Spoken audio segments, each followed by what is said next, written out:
The state of Oregon is most certainly not supposed to be a swing state, and yet here we are. The polls confirm that this race is a dead heat in an otherwise solid blue state. A Hoffman Research Group survey found that the incumbent Democrat Tina Kotek is tied with her Republican challenger Christine Drazen, 45-45. A February benchmark poll had Drazen down by only 5 points within the margin of error, with enormous numbers of undecided voters. And this poll comes on the heels of another poll that showed that the other Republican candidate, Chris Dudley, he was leading Kotek by 4 points. They actually had the Republican in the lead. This race is genuinely up for grabs. Drazen won the GOP primary on Tuesday, and the reason that's so significant is that means this is actually going to be a rematch in 2026.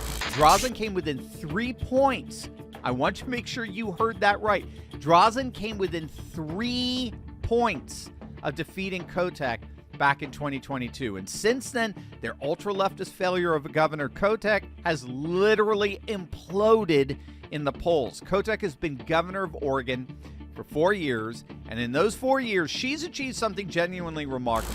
She's made more than 60% of Oregonians in a deep blue state disapprove of her performance. Her approval rating sits at a catastrophic 38%, the lowest of any governor in the nation. Remember, she's suffering a 38% approval in a state that votes Democrat literally by reflex, in a state with a Democrat registration advantage of nearly 9 points, and she can't even crack 40% approval. And the reason for that collapse is simple. Every single measurable outcome in Oregon has gotten worse under this woke disaster. Oregon currently ranks dead last in the nation, 50th out of 50 in 4th grade educational testing.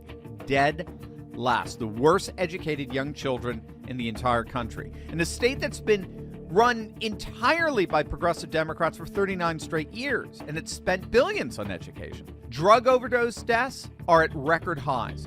Homelessness has exploded across Portland and every major city inside Oregon. Housing prices have made Oregon one of the most unaffordable states in the country. And job creation, Oregon ranks 47th nationally, bottom 5. And then there's the gas tax. Right now, as we speak, Tina Kotek is attempting to push a 6% gas tax on already suffering Oregon families. Gas in Portland already costs nearly $6 a gallon. Meanwhile, across the border in Boise, Idaho, it costs $4. That's a $2 per gallon difference between two neighboring states with the same climate, the same geography, the same energy market. The only difference, Idaho has a conservative leadership. Oregon has Tina. And Kotek's answer to Oregon's record high gas prices is to slap a 6% gas tax on top of it. That's not governance.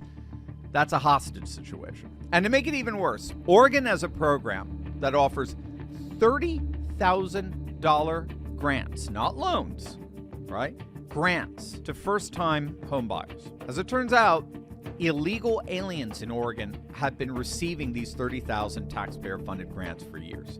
American citizens have been taxed to fund this program that inordinately benefits illegal migrants. And so, it's no wonder that 13 of 36 counties, a full third of all Oregon counties, have voted to secede, to leave Oregon and join up with deep red Idaho. As many of you know, it's called the Greater Idaho Movement, which would redraw the state border and attach these deeply conservative rural counties to Idaho. It's a movement that's been growing since 2020, and it represents the complete cultural and political divorce between rural Oregon, which is deeply, authentically conservative, and the Portland metro area that has imposed its radical progressive agenda on the entire state for 4 decades.